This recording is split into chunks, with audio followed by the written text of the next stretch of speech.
గిరిజన విద్యార్థుల విద్య వైద్యం పట్ల కూటమి ప్రభుత్వం నిర్లక్ష్యంగా వ్యవహరించిందని, దాని ఫలితంగానే కురుపాం నియోజకవర్గంలో గిరిజన విద్యార్థుల మరణాలు సంభవించాయని, దీనికి ప్రభుత్వమే బాధ్యత వహించాలి అని విజయనగరం జిల్లా ప్రజా పరిషత్ చైర్మన్ మజ్జి శ్రీనివాసరావు డిమాండ్ చేశారు. శుక్రవారం పార్వతీపురం మన్యం జిల్లా కురుపాం నియోజకవర్గం దండిసూర గ్రామంలో మరణించిన గిరిజన విద్యార్థులు కల్పన, అంజలి కుటుంబాలకు వైఎస్ఆర్ కాంగ్రెస్ పార్టీ తరఫున ఆ పార్టీ నేతలు, శాసన మండలి ప్రతిపక్ష నేత బొత్స సత్యనారాయణ, ఉమ్మడి విజయనగరం జిల్లా పరిషత్ చైర్మన్, వైఎస్ఆర్సీపీ జిల్లా పార్టీ అధ్యక్షులు, భీమిలి నియోజకవర్గ సమన్వయకర్త మజ్జి శ్రీనివాసరావు, మాజీ డిప్యూటీ సీఎంలు రాజన్న దొర, పాముల పుష్పశ్రీవాణి, పార్వతీపురం మన్యం జిల్లా అధ్యక్షులు పరీక్షిత్ రాజు ఆర్థిక సహాయం అందజేశారు. ఈ సందర్భంగా జెడ్పీ చైర్మన్ చిన్నశ్రీని మాట్లాడుతూ, గత వైఎస్ఆర్సీపీ అధికారంలో ఉన్నప్పుడు మాజీ డిప్యూటీ సీఎం పుష్పశ్రీవాణి ఎప్పటికప్పుడు గిరిజన విద్యార్థుల చదువుల పట్ల, ఆరోగ్యం పట్ల ఎంతో శ్రద్ధ తీసుకునేవారని అన్నారు. ఇప్పుడు గిరిజన విద్యార్థుల విద్య, వైద్యం పట్ల కూటమి ప్రభుత్వం నిర్లక్ష్యంగా వ్యవహరించింది. దాని ఫలితంగానే మరణాలు సంభవించాయి. దీనికి ప్రభుత్వమే బాధ్యత వహించాలని డిమాండ్ చేశారు. వైఎస్ జగన్ చేసిన డిమాండ్ ప్రకారం కూటమి ప్రభుత్వం తక్షణమే బాధిత కుటుంబాలకు 25 లక్షల చొప్పున పరిహారాన్ని ఇవ్వాలని కోరామన్నారు. రానున్న రోజుల్లో కూటమికి ప్రజలు తగిన బుద్ధి చెప్పడానికి సిద్ధంగా ఉన్నారని ఈ సందర్భంగా అన్నారు. ఈ కార్యక్రమంలో ఎమ్మెల్సీ విక్రాంత్, మాజీ ఎమ్మెల్యేలు కళావతి, అలసంగి జోగారావు, వైఎస్ఆర్సీపీ రాష్ట్ర కార్యదర్శి మక్కువ శ్రీను, ఎంపీపీ పద్మావతి, 5 మండలాల ఎంపీపీలు, జెడ్పీటీసీలు, సర్పంచ్లు, ఎంపీటీసీలు, ముఖ్య నాయకులు పాల్గొన్నారు.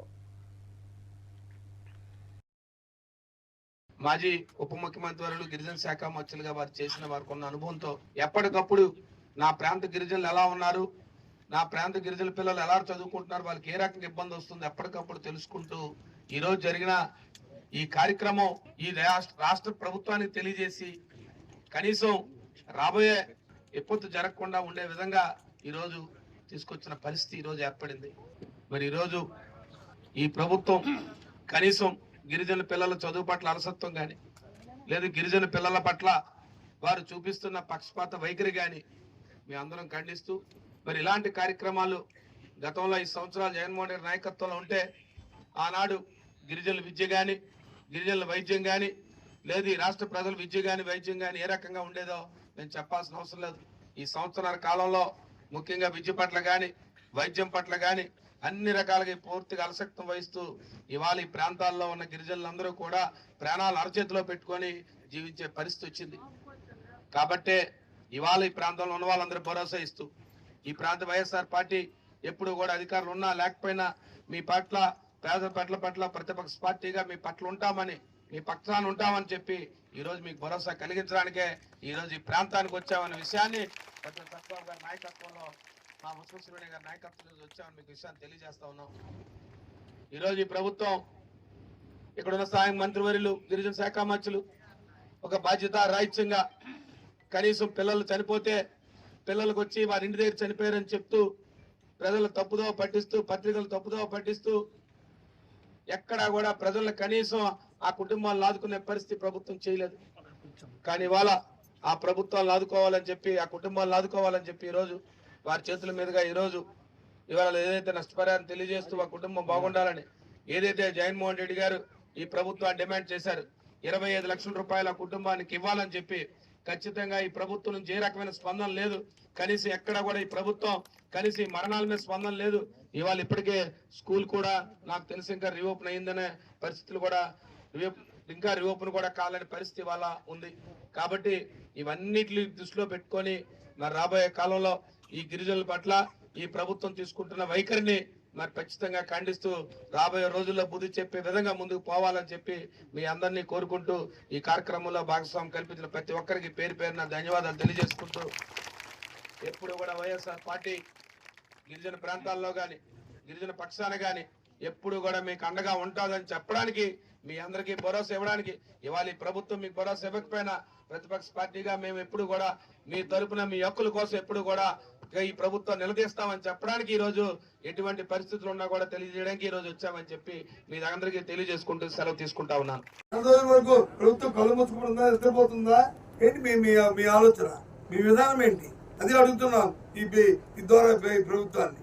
అక్కడ నుంచి కేజీహెచ్కి తీసుకెళ్ళాం, కేజీహెచ్ అయ్యారు. ఇప్పుడు ఇంకా ఇంకో 30 మంది పిల్లలు హాస్పిటల్ ఉన్నారు.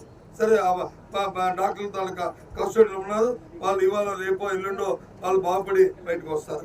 800 పిల్లల్ని మిగతా పిల్లలందరినీ ఆ ఇంట్లో ఆ పిల్లల్ని వచ్చి స్క్రీన్ టెస్ట్ చేయవలసిన బాధ్యత ప్రభుత్వానికి ఉంది కదా. ఎందుకు చేయట్లేదు? చేసి ఉంటే ప్రకటించండి. ఇదిగో పలానా ఊర్లో పలానా ఇదిగో ఇది చేస్తాం, ఇదిగో వీళ్ళ తాలూకా కేర్ షీట్ ఇది, ఆ కేర్ షీట్ లో వీళ్ళు పర్వాలేదు అన్నారని చెప్పి ప్రకటించే తప్పే ఉంది. వాళ్ళకి ఒక స్థైర్యం వస్తుంది కదా. అమాయకులైన గిరిజన పేదలు వాళ్ళకి వచ్చి ఒక ధైర్యం వస్తుంది కదా. పర్వాలేదు మా పిల్లలకి పర్వాలేదని ఒక ఆత్మత సంతృప్తి ఉంటుంది కదా. ఎందుకు కార్యక్రమం చేయట్లేదు? ఏం చేస్తున్నారు? ఇక్కడ ఉన్న జిల్లా అధికారులు ఏం చేస్తున్నారు? ఏం చేస్తున్నారు? సంబంధిత మంత్రి ఏం చేస్తుంది? అంత పెద్ద మాటలు చెప్తాడు కదా. మరి ఆరోగ్య శాఖ మంత్రి ఆయన ఏం చేస్తున్నాడు? మీ బాధ్యత కాదా ఇది? నేను డిమాండ్ చేస్తున్నా, మొత్తం ఎంతమంది అయితే అంతమంది స్క్రీనింగ్ టెస్ట్ చేయాలి. చేసి దాని తాలూకు షీట్ ని ఆ పేరెంట్స్ కి పర్వాలేదు ఇగో టెస్ట్ చేస్తాం, ఇగో రిపోర్ట్స్ అని ఆ పేరెంట్స్ కి వచ్చి ఆ కాగితాన్ని అందించాలి. అప్పుడే వాళ్ళకి ధైర్యం వస్తుంది.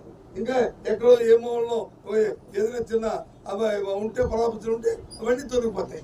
ఇంత బలహీనంగా ఆలోచన చేస్తున్న ప్రభుత్వం చూడాలి. ఎంతసేపు పబ్లిసిటీ, ఎంతసేపు ఎదుటివాడి మీద దాడి తప్ప వాళ్ళ బాధ్యతను వాళ్ళు నిర్వర్తించట్లేదు. వాళ్ళ బాధ్యతను వాళ్ళు నిర్వర్తించాలి. ఏముంది సింపుల్ గా ఆ ఇన్ఛార్జ్ మంత్రి ఎవరున్నారో ఆ మంత్రి ఎవరున్నారో ఇద్దరు వచ్చి ఆ హాస్పిటల్లో చూసి ఆ కుటుంబానికి వెళ్ళి అమ్మాయి జరిగిందని ఆ ఊరు వెళ్తే అయిపోయా. వాళ్ళకు సంతృప్తి, ధైర్యం ఒక వస్తుంది. దేనికోసం జగన్మోహన్ రెడ్డి గారు కేహెచ్కి వెళ్ళారు? ఏదో రాజకీయం కోసం కాదు వెళ్ళింది. రాజకీయ కోణంలో వెళ్ళలేదు. రాజకీయంగా లబ్ధి పొందామని వెళ్ళలేదు. ఆ పేద గిరిజనులకు వచ్చి జరిగిన అన్యాయంగా వెళ్ళి ఆ పిల్లల్ని అక్కడ ఉన్న పిల్లల్ని చూసి వాళ్ళు వాదాలిస్తే ప్రభుత్వానికి గుర్తు వస్తుంది. ప్రభుత్వాన్ని మేలుకొని వాళ్ళకి మంచి కార్యక్రమం చేస్తే ఉద్దేశంతో ఆ కార్యక్రమం కోసం వెళ్ళారు ఆయన. అంతేగాని రాజకీయాల కోసం ఆలోచన చేసే ఆలోచన లేదు. ఎంతసేపు రాజకీయము, రాజకీయ కోణము, రాజకీయ లబ్ధి, రాజకీయ ఆలోచన తప్ప మానవత్వంతో ఆలోచన చేసిన సందర్భం కానీ మానవత్వంతో ఆలోచన చేసిన నేపథ్యం కానీ ఈ ప్రభుత్వానికి లేదు. మన భగవంతుడు ఏం మనసు ఇచ్చాడో తెలియదు కానీ మన చంద్రబాబు నాయుడు గారికి మన పెద్దలందరికీ అర్థమట్లేదు. మాకు కనీసం మానవత్వంతో ఆలోచన చేయాలి కదా. ఒకసారి రివ్యూ చేసుకుని ఎందుకు జరిగిందని చెప్పి చేయాలి కదా. ఒకటే పంపాలి కదా. ఎన్ని అనుకున్నా ఇవాళ వాళ్ళకి వచ్చి ఏదో మన సామెత చెప్తాం కదా, దున్నపోతు మీద వచ్చి ఏది చేసినా సరే ఉండదు అని చెప్పి అలాగే ఈ ప్రభుత్వానికి ఆ రకంగా తయారైంది.